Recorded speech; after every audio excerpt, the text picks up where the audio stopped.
नमस्कार, आप देख रहे हैं वीके न्यूज। मैं निधि पोखरियाल। मम्मी, ये नाम सुनते ही आपको माँ का ममतामयी चेहरा याद आता होगा, लेकिन आज हम जिस मम्मी की बात कर रहे हैं वो न सिर्फ खौफनाक है बल्कि खतरनाक भी है। लोगों की जान लेना, अपहरण करना, फिरौती वसूलना और डकैती डालना इनके लिए बस एक मामूली खेल है। अपराध की दुनिया में लोग इनको मम्मी पुकारते हैं। हालांकि गुण एक भी नहीं है, लेकिन खैर अब घबराइए मत। दिल्ली की मम्मी को संगम विहार की पुलिस ने गिरफ्तार कर लिया है। मम्मी का नाम है बसरीन, जो 8 बेटों और 4 बेटियों की मां है। अपने इन्हीं 8 बेटों के साथ मिलकर बसरीन दिल्ली में कई अपराधों को अंजाम दे चुकी है। बसरीन और उसके बेटों पर कुल मिलाकर 113 केस दर्ज हैं, जिनमें से अकेले ही बसरीन के खिलाफ 9 केस दर्ज हैं, जो सिर्फ संगम विहार के ही हैं जहां बसरीन रहती है। यूं तो ये पहले से ही पुलिस की नजरों में थे, पर बसरीन और उसके गैंग में हाल ही में केस सितंबर 2017 में हुई मिराज की हत्या के मामले में दर्ज हुआ था। मिराज अमेठी का रहने वाला था। उसकी सौतेली बहन मुन्नी ने 60,000 रुपए में मिराज की हत्या की सुपारी बसरीन को दी थी।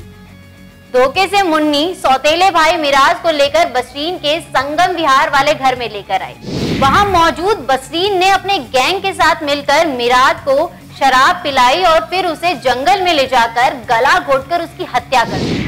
हत्या के बाद सबने मिलकर मिराज की बॉडी को जला दिया और फरार हो गए। वारदात के 1 हफ्ते बाद जंगल में किसी को जली हुई बॉडी दिखी तो उसने पुलिस को सूचना दी।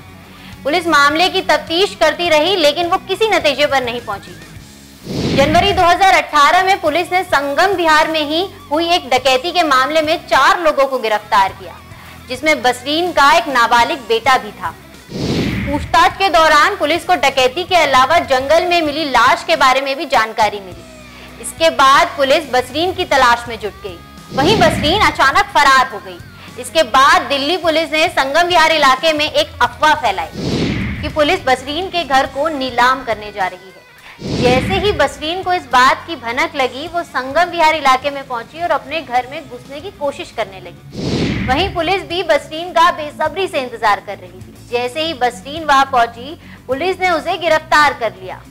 डीसीपी साउथ रोमिल बानिया के मुताबिक बसरीन के 3 बेटे शमीम उर्फ गूंगा, फैजल और राहुल खान को पुलिस पहले ही गिरफ्तार कर चुकी है। शमीम पर पुलिस पहले ही मकोका के तहत कार्रवाई कर चुकी है।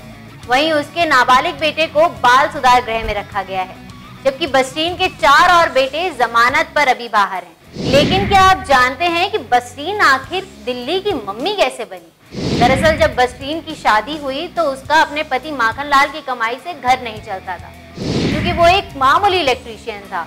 अब परिवार भी इतना बड़ा था तो बसरीन कच्ची शराब बेचने लगी। जो लोग शराब पीने आते थे वो ज्यादातर गुंडे मवाली हुआ करते थे। बस इन्हीं की संगत में मिलकर बसरीन के बेटों ने मिलकर पहले छोटी मोटी चोरियां शुरू करी, उसके बाद बड़ी वारदातों को अंजाम देना शुरू कर दिया।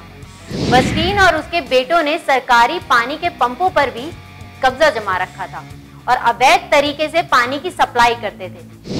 3 सरकारी पंपों पर कब्जा जमाने वाली बसरीन आसपास के घरों से पानी के लिए हर महीने 600 से 1000 रुपए वसूलती थी और उसके डर की वजह से लोग उसे पैसे देने को भी मजबूर थे। काश अगर लोगों ने उसी वक्त डरने की बजाय बसरीन के खिलाफ आवाज उठाई होती तो बात यहाँ तक नहीं पहुंचती। सतर्क रहिए, जागरूक रहिए और देखते रहिए वीके न्यूज। शुक्रिया।